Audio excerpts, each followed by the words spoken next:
As you see, our panel today is about trends and lessons learned from water utilities reform in different countries.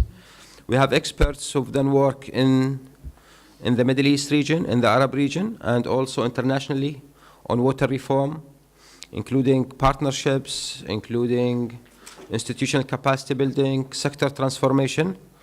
And we're going to hear from their experience in their countries, and then at the end we'll have about 20 minutes for questions and answers. I'll start with public-private partnerships and building innovative solutions for public-private partnerships. Our speaker, Jan Jansen, is a professional in water management and utility management with about 15 years of service at the World Bank. And for the past number of years, since 2008, since he retired from the World Bank, he and his partner started a consulting business based in Cyprus and Morocco and where else? And Switzerland. So Mr. Jansen is going to talk to us today about partnerships, and also he's going to tell us about how to structure innovative solutions for bringing the private sector into the water business. Yes. Thank you. How many minutes? How much time we have?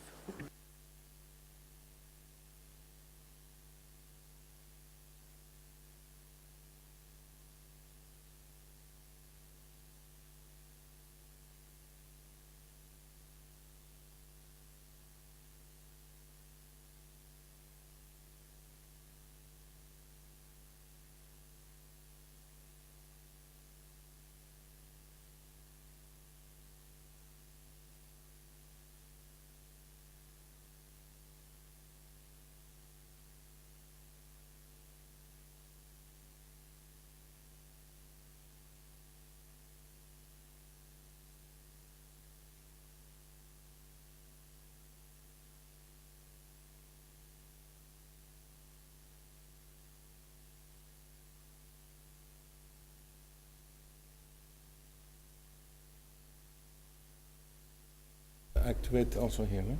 Yes.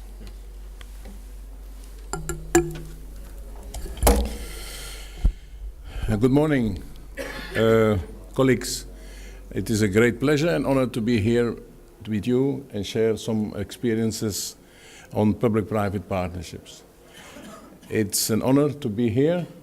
I've been already many times in this region, and it's always nice to share ideas and maybe concepts to bring the agenda forward in the water sector. The title of my presentation is Public-Private Partnerships.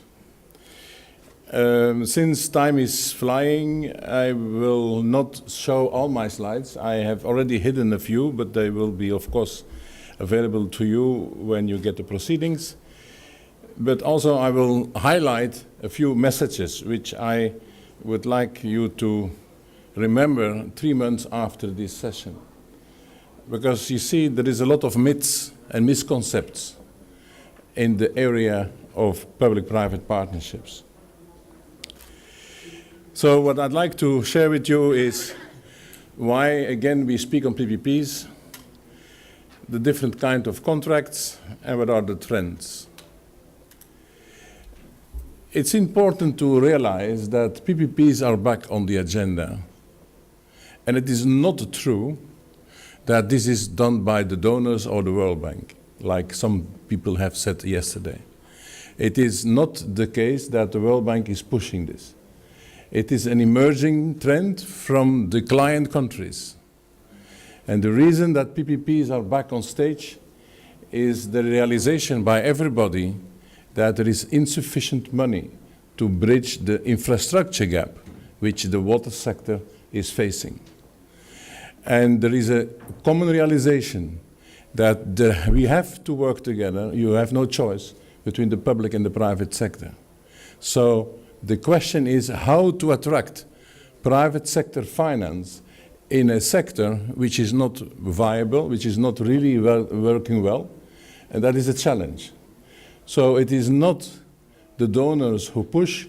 It is a need coming from the bottom up to push us to think in new lines and try to find the right situations to be able to attract the private sector finance.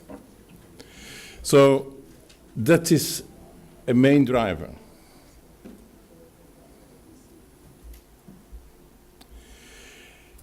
So governments, and I put governments at the first place, look at private finance as a means to introduce more commercial methods and approaches also. That's a second driver. Because we think, and there is a consensus almost, that private sector finance can reduce costs through competitions, gains in efficiency, and introducing more integrated and smart solutions. So in summary of these first two slides is we need private sector finance. How do we change, reform, modify, adapt the water sector, water sanitation sector in order to capture that private sector finance? What we need to do to make that happen. And there is no choice. We have to be more efficient. We have to be more effective in doing our exercise.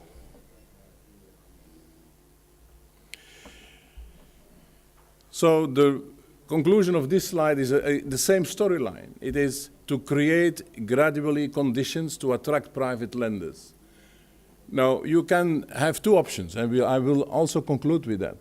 You can do this within the public sector and try to create the right conditions to attract private sector finance. Or you can say, we want to accelerate this process. And if you want to accelerate this process, because you have no choice, because time is flying, you can imagine, you can conceive that you bring a private partner in the house to accelerate gains of efficiency. And then, of course, the next step is to attract the finance. So the choice is yours. Now, if you decide to go with a partner which is private, there are 4 points you have to take into account. Unless you do that, it's not going to work out. You have to identify very clearly the roles, responsibilities, risks, incentives, and accountabilities between the partnership. And then you should allocate the risk to those who can best carry that. Agreement should be enforceable, and it should be a balance of power. And the last item is very important. The worst that can happen is that the private sector does not respect the public sector. You should have a public sector which is capable to oversee, to monitor, to assess the performance of the private sector. So the paradox is, before you engage with a private partner, build first capacity of the public sector. Now, first myth I would like to kill is PPP. What is this? A strange animal. 3 letters. But there are 2 different basic approaches. You have, first of all, the Private Finance Initiative. It's called PFI. It is an acronym invented by the UK in 1992 when it started. And basically it was a framework, a methodology, an instrument to attract private sector finance to build new infrastructure, greenfield projects, translate in our situation BOTs, or brownfield projects, that is refurbishment of existing infrastructure, in our case ROTs, rehabilitate, operate and transfer. This is the Anglo-Saxon approach. In parallel, and much older, is the French approach, and that is called DPS, Delegation of a Public Service. And you have to be aware that these 2 families are 2 distinct families. Of course, in reality, they are married to each other now today. So they are close. But originally, there are 2 different approaches. The principle of which I am convinced of is that you should start with delegation of public service before you can dream of a project finance initiative. That's a personal conviction. I think you should first have an efficient run operation, an effective utility, a bankable utility, before you can engage in project finance. Right. Now, delegation of public service, the history is far behind us. It lies in the French Revolution. In the French Revolution, the mayor of a municipality was given the task of water supply. Of course, the mayor was not a professional, so he delegated that task to a professional. Hence the concept of delegation of public service. And then, of course, history went on. And I have borrowed this slide from the French, from the Agence Française de Développement. And in fact, you can visualize the DPS, the delegation of public service, as a repartition of responsibilities. You have the public authority, you have the operator, you have the customer. I prefer to, based on the conversation yesterday in the room, I prefer to use the word customer rather than consumer, because I assume that you pay for the service, albeit a very small amount, but you are a client, you are a customer. You're not using the service for free. The operator can be public, can be private. The public authority can be the municipality, can be local government. But basically, you can visualize delegation of public service as this triangle, repartition of responsibilities. The other approach, the project finance approach, is a repartition of risks. And this is a different approach. And of course, this is a typical design of the BOT logic. I borrowed this from a recent publication of the World Bank. But you see, if you keep in your mind, in your memory, months after this session, the two different repartition of responsibilities on the one hand, repartition of risks on the other hand, then you're already way forward in understanding the basic concepts of PPPs. And of course, life would not be simple. Life is complicated, so we go for hybrids. And you see emerging a combination today of the two original two separate families. They are now merging, they are coming close to each other. And what you see is a blending of the two families. The question is, of course, how to manage this. And you can see immediately, this is not an easy task. This is complex. So you need to have capacity in the public sector to oversee this and to regulate this and to monitor this. But this is the way forward. I tend to believe that the incubation time for a BOT is 2 to 3 years in practice. Now, in these 2 to 3 years, you have time to at least start accelerated gains of efficiency. So, hence the combination of the two approaches. Now, that was the first message. The second message, the two variables who determine whether or not you are going to find a partner. It's like in a marriage, if you find a husband or a wife, is first, where are you with your tariffs vis-à-vis cost recovery? Secondly, how much risk do your partner is willing to take to marry you?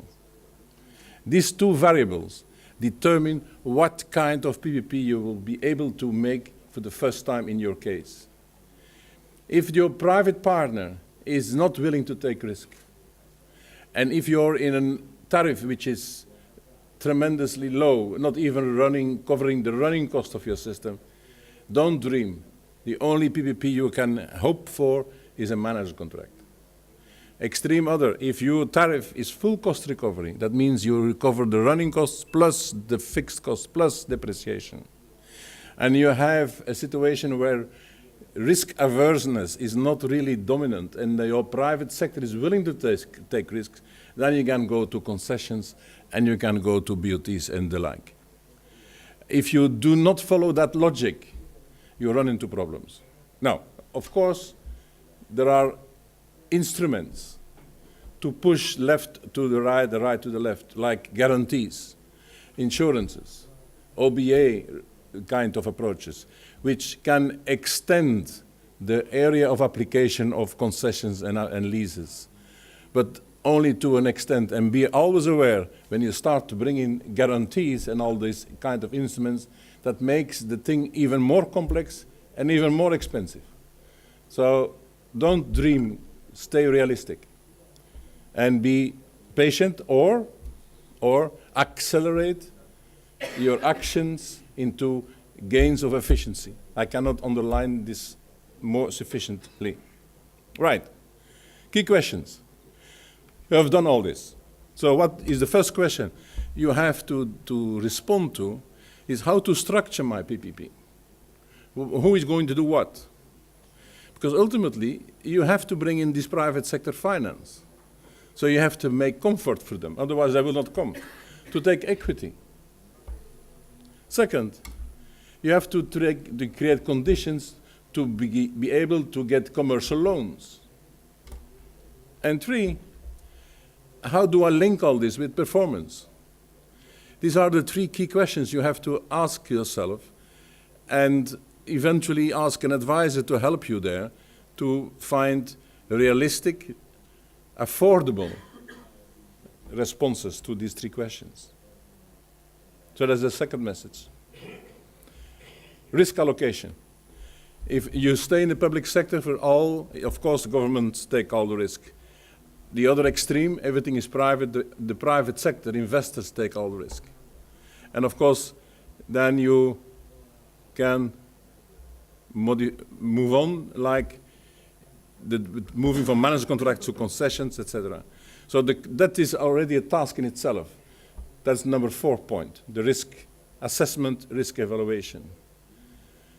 You have to understand the nature of the risks. Allocation, already mentioned. Risk mitigation, risk migration, monetize the risks, and discuss what are the impacts of that risk you will have to face. This is basically the center of the exercise. If this is not well done, again, you will run into trouble. Right. Now the trends. At the end of the 90s, there was kind of a frustration with the private sector, because ultimately the private sector did not bring paradise. So in the first decade of this century, we thought we were going to work again with the public sector. But at the end of 2010, we must admit that also the public sector, in its new way, is not bringing paradise. So today, we are faced with the situation that we have to work together, public and private. There is no way around. Now, we see, however, new models. And the first, and I'm sorry, it is a little bit fashion, but of course, even the water sector is not escaping fashions. The first fashion is performance-based. There is not one contract which is sustainable unless it has performance-based elements. And it moves from the public-private partnership also to public-public partnerships, also between government and the public operator. You see performance contracts coming into being. And even internal utilities, you see performance contracts coming into being. And you have to realize that the water sector is lagging behind. This concept is in other infrastructure sectors is already mainstream. So we are lagging behind. We have to catch up. Another model which is interesting, but with some caveats, is what's called the mixed ownership companies. They were invented, if I can use that word, in Latin America and Spain. I'm not saying that you should copy-paste, but they may contain elements which may be of interest to your region. And then, of course, operator contracts, which is basically focused on efficiency without really commercial risk. You see these three families emerging. But of course, nothing is paradise and is perfect. When you speak on performance-based contracts, you imply also incentive structures to perform better. If you imply incentive structure, you need to have to know the baseline. So before you can really do baseline contracts, you need to have the baseline information, unless you cannot build incentive structure. And the other side is you have to maintain, you have to sustain the gains of efficiency. So a service contract of 3 years, I don't believe in that. Because in all the cases where you see this happened in the past elsewhere, in year 4, within 12 months you are back to the situation before the service contract. So because there is not sufficient attention given to maintain, to sustain the gains of efficiency, right? So performance-based contracting elements apply to the whole range of PPPs, public-public to public-private. There is also another PPC kind of model which is emerging from the deindustrialized world, long-term alliances. It's happening in Australia, in North America now. I'm not saying that you should again copy-paste, because you have to take into account the industrial fabric, the social fabric of these nations where this approach has been possible, although you can find elements which might be of interest here. So when you engage with PPP, I would say, that is my third lesson, go stepwise. And to use a French word, go from a contrat de moyens vers un contrat de résultat. Go from a contract of means to a contract of results. And the contract of means is for the baseline, 1 to 3 years maximum, and then you move into performance-based contracting. Case by case. Some do not need that first step, some are obliged to have that first step. Now, what you see happening in PPPs is profit sharing. And that is especially important for second generation contracts, where the private sector knows inside, outside the reality. There you need to cap profit. And this is a new element. And again, this is not new. This is already happening in the energy sector. It's happening in the road sector. It's happening in other infrastructure sectors. In the water sector, it's not yet there. It's coming. The first contract which has been signed like this is in Paris. It's CEDIF. But it is an important feature.